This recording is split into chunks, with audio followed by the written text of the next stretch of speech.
Mr. Edser, what will you tell us about why you've been banned from race courses in Australia? Well, Bob, the only reason that I can give you for being banned from the race courses is that the AJC called me down there to give reason to show cause that I shouldn't be barred from their race course. And it came as a great shock to me. Their excuse was that I was told before my last appearance at the AJC that I was not allowed to mix with any bookmakers at all. And they said that I was posting myself alongside of the biggest bookmakers, or one of the biggest bookmakers, Jack Large. And I explained to them that my reason was to see what bets that Large had laid to the owners or connections of different horses, which helped me in assessing the winner. And when I arrived at the AJC, they told me, or read out to me, that I'd been charged with mixing with bookmakers on and off the course, and that is the only reason they gave me. Well, why did they try to stop you before from mixing with bookmakers?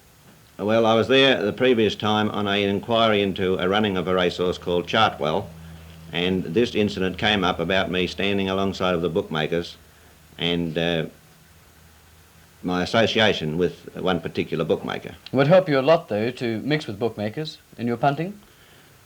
Well, to an extent, yes. If you know what bets are being laid by the bookmakers, it does help you a lot.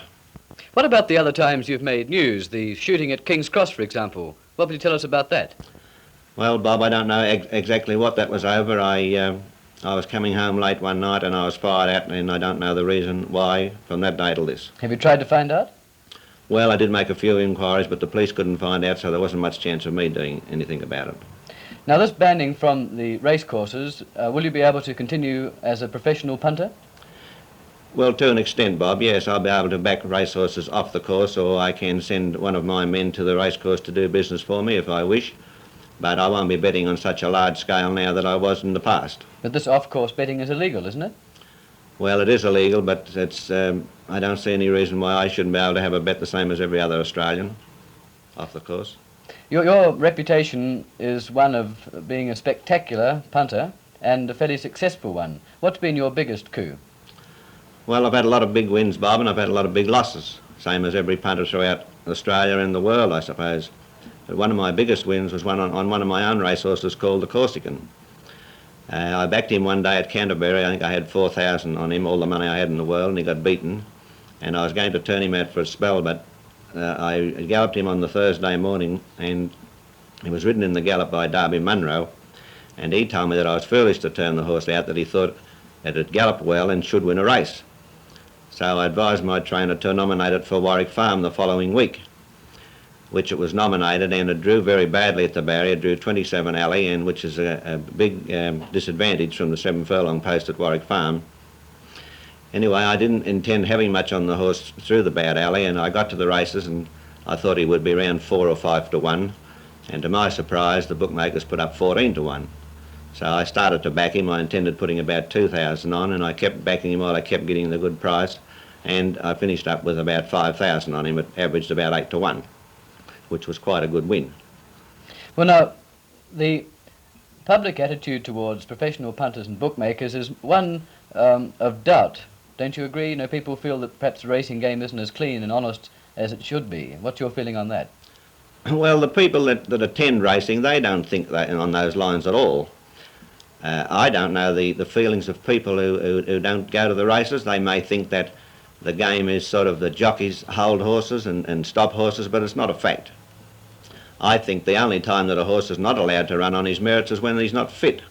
And the AJC stipendary stewards, they understand these things, and a horse just coming back from a spell, and like a horse, a stayer coming back from a spell and entering into a 6 furlong race, they don't expect him to be knocked about if he's not fit. But this business of saying that the jockeys stop horses and the deadens at races, as they sort of call them deadens, it's not a fact. But the underworld also gets mixed up with it, and this is one of the reasons why people are doubtful. Have you ever struck any underworld people? Well, no, I don't think I have. The people that are allowed on the race courses, if they've got any convictions or they're underworld, supposed underworld men, they're not allowed on the race course. Do you think that the small punter has got a chance? Yes, I think the small punter has a very good chance if he backs horses each way. I think the stay-at-home punter has a terrific chance of beating the bookmakers through backing horses each way. I've found that in the last few years they've been trying to introduce each way betting, and the bookmakers don't like betting that way. I think that the AJC should make the bookmakers bet each way to cater for the public, and I think that they should have place bookmakers for the public to bet with. And I think they would get more people to attend the races. I think it's one of the main reasons why SP is so strong in Australia is on account of the people can get on each way at home. You've mentioned, Mr. Edser, that you're going to continue punting, but what else are you going to do? Well, apart from punting, Bob, I had an idea of starting a sportsman's paper, which I had an idea of issuing it each week to advise punters on the best horses to back, and the paper would be full of sportsmen's such happenings as jockeys' riding ability and interviewing of trainers, and letting the public know just the inside of racing from meeting to meeting. Will you still be able to associate with these people? Well, I suppose not, but I will have men to contact these people. What about this name of yours, Hollywood George? How did that come about? Well, Bob, it's a name that I don't like at all, and it was given to me through a bookmaker in Newcastle one day, and I'd rather not discuss it. It's a name that I don't like, and that's as much as I'd like to say about it.